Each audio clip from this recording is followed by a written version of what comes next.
The night was heavy with heat and silence in a small village outside Kisangani, Congo.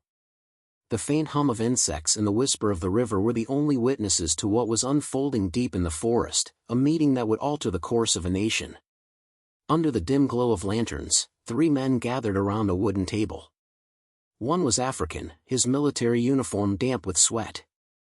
The other 2 were foreigners, one British, the other French. Papers lay scattered before them, stamped with the seals of companies few had heard of, but which secretly held the fates of millions. This was not an ordinary meeting. It was an exchange, the kind of transaction that had shaped the destiny of Africa for over a century. Oil, gold, cobalt, and diamonds were not just minerals. They were the lifeblood of global empires, and those who controlled them controlled power itself. When most African nations gained independence in the mid-20th century, the continent stood at a crossroads. Flags changed, anthems were sung, but behind the celebration, invisible chains remained. Foreign companies, disguised as partners and investors, moved swiftly to reclaim what they had lost. They used new tactics, bribes, political manipulation, and covert military support. In the newly freed nations, leaders who dreamed of true independence quickly realized they were not free at all. When they resisted foreign control, they were removed, sometimes by vote, sometimes by bullet. One such man was President N'Golo Bahati, a former revolutionary leader of the Democratic Republic of Kavanda, a mineral-rich fictional nation modeled after several real African states. He had come to power on promises of reform, nationalizing mines, ensuring fair wages, and building schools instead of exporting raw wealth. But within months of his election, foreign investors began to withdraw. His aides whispered that Western interests were furious. Bahati's boldness threatened billions in profits. And then the sabotage began.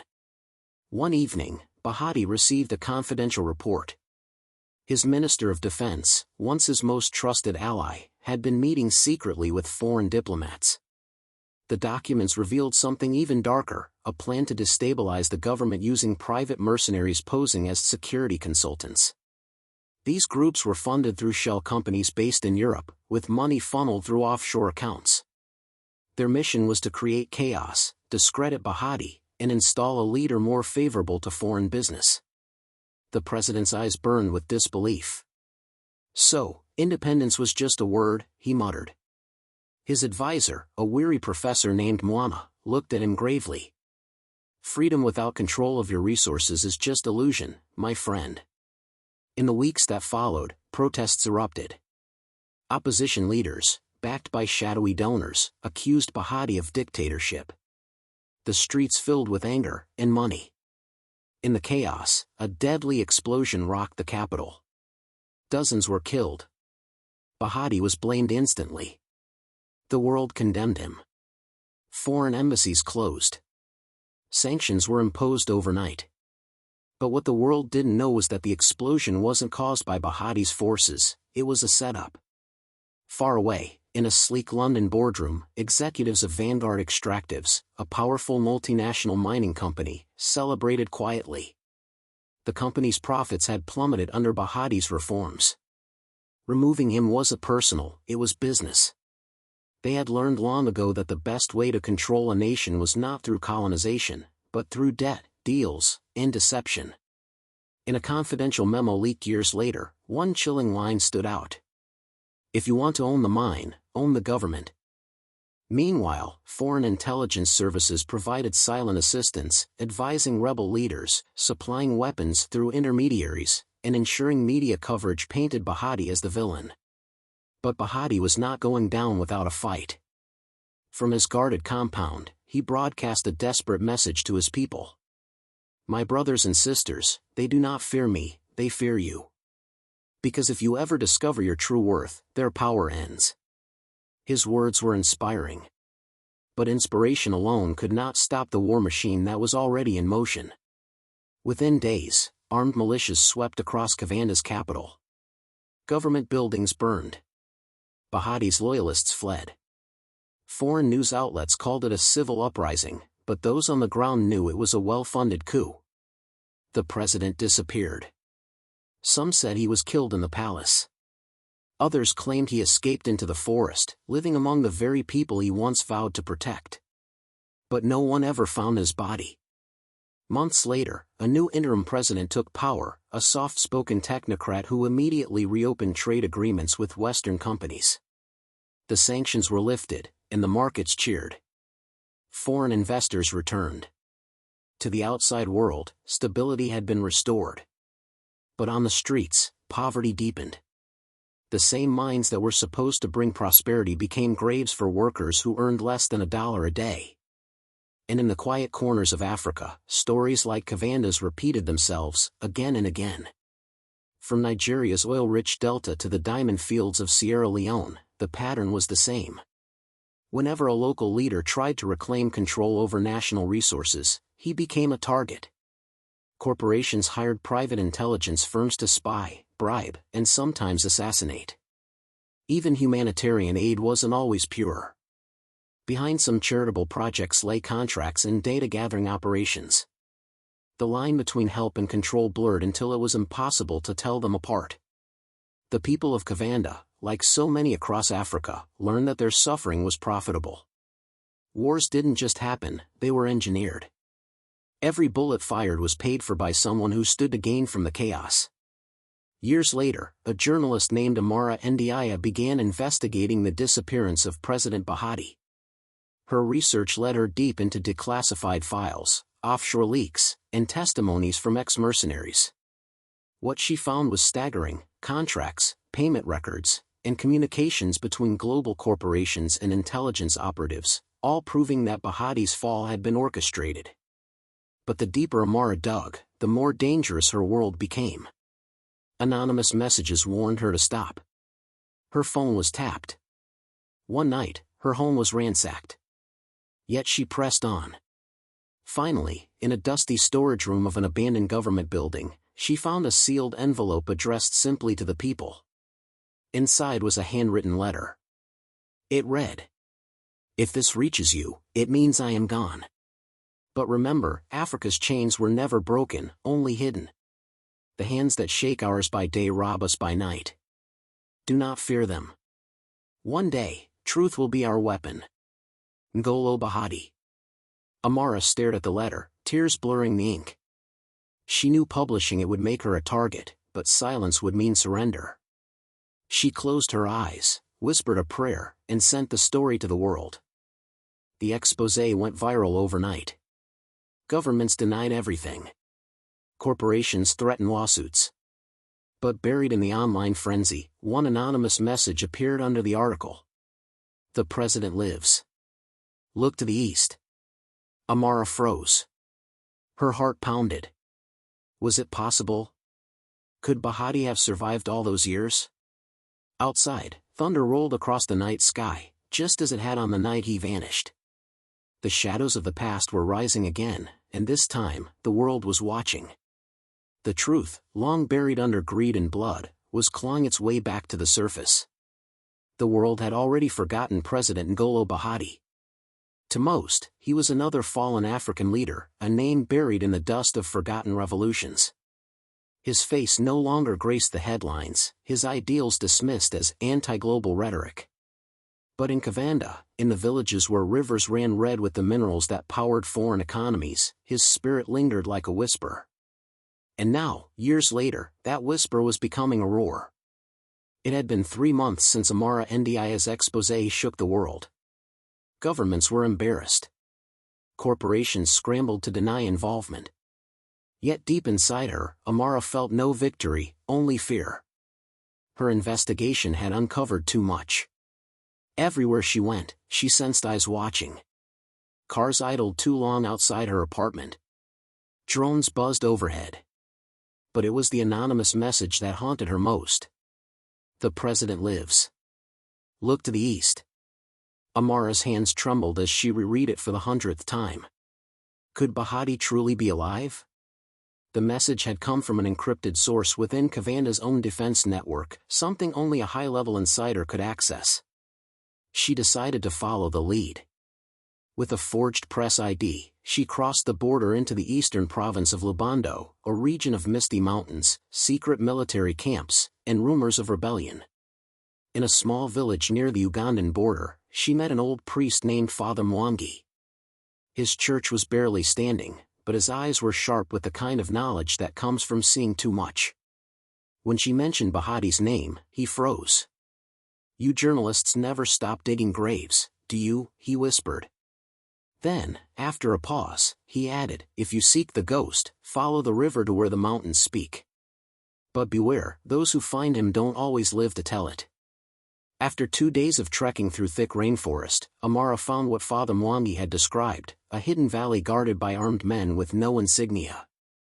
When she raised her hands to surrender, one of them stepped forward. His uniform was tattered, his eyes cold but familiar. "Who sent you?" he demanded. "Tell him," Amara replied calmly, "the truth sent me." The man's expression shifted. He motioned for her to follow. They led her into a clearing where a modest camp stood, dozens of men and women in faded military gear, living off the land. At the center was a tent. The guard lifted the flap, and Amara froze. There he was. Older now, his beard streaked with gray, but his eyes, the fierce, unbroken eyes of a man who had seen betrayal and lived through it, were unmistakable. President N'Golo Bahati. Alive. "Welcome, Miss Ndiaye," he said softly. "You've been writing about ghosts. Now you've met one." Amara could barely speak. How did you survive?" Bahati smiled faintly. "They tried to kill me. Twice. But the forest protects its own. My soldiers were loyal, and some debts are repaid in silence.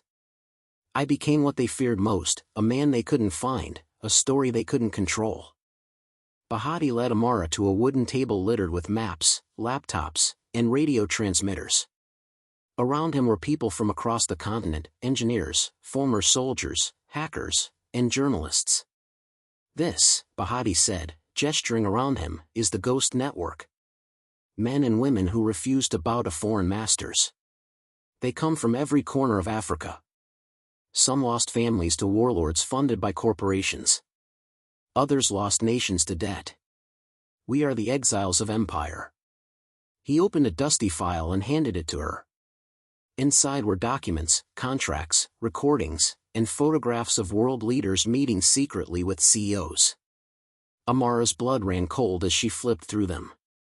These were the same foreign officials who had denied involvement in Kavanda's collapse. "They never left," Bahati said bitterly. "They only changed their flags." His plan was audacious. The Ghost Network had been quietly sabotaging foreign operations across Africa, exposing secret mining deals, leaking financial data, and uniting local resistance groups.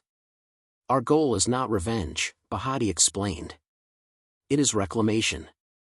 Africa must own its story again."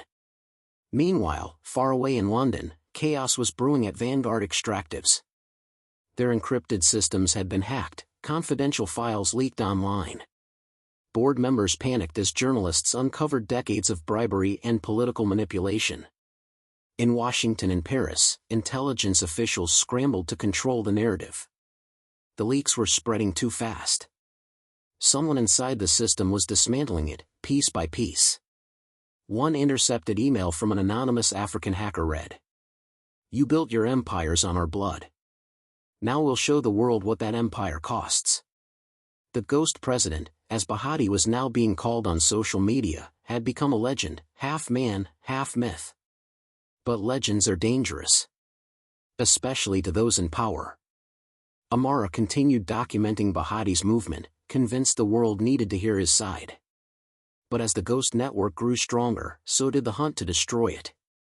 One night, Bahati received word that one of his commanders had defected, selling information to a European intelligence agency. Panic rippled through the camp. The next morning, drones appeared in the sky. The first missile struck before anyone could react. Explosions tore through the valley as chaos erupted. Bahati grabbed Amara's arm, pulling her into a bunker as smoke swallowed the horizon. When the bombing stopped, half the camp was gone. The Ghost Network had been dealt a devastating blow. "Who betrayed us?" Amara gasped. Bahati's face hardened. "Not who, what?" "Greed. It always comes back. Word of the attack spread like wildfire. Videos of the destroyed camp leaked online, images of burned supplies, broken flags, and a tattered banner that read "Africa for Africans." But instead of fear, something unexpected happened. Across the continent, students, activists, and workers began organizing protests. Hashtags like #BahatiLives and #GhostRebellion trended globally. Foreign companies started pulling staff from Africa. Governments panicked as people demanded new policies and transparency. For the first time, the world's attention turned not to charity, but to justice. From his hiding place in the mountains, Bahati addressed the world through a live broadcast. His face was scarred, his voice cracked, but his conviction was unbroken. They called us weak, divided, and corrupt. But we are none of those things. We are the future they fear. We will no longer sell our tomorrow for their profit today. Africa is awake, and this time, we do not sleep. The broadcast went viral within hours. It was banned in several countries, but mirrors spread it faster than it could be deleted. Soon after, Bahati vanished once more. Some said he fled across the border. Others believed he was captured. A few whispered he had been killed in a secret raid. But then, weeks later, governments began to fall, corrupt ministers exposed, foreign contracts dissolved, and hidden wealth returned to public accounts. It was as if Bahati's hand still moved in the shadows.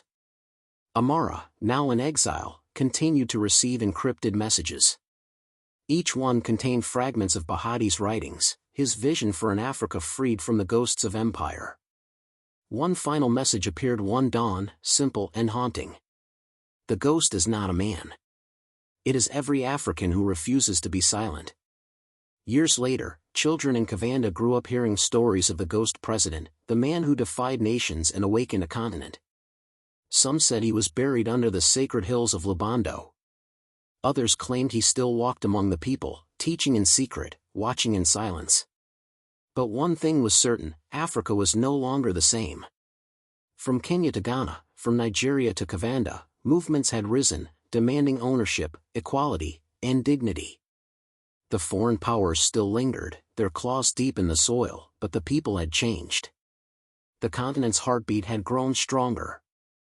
And somewhere, in the midst of an African dawn, a voice whispered, "The ghost lives on, watch out for part 2."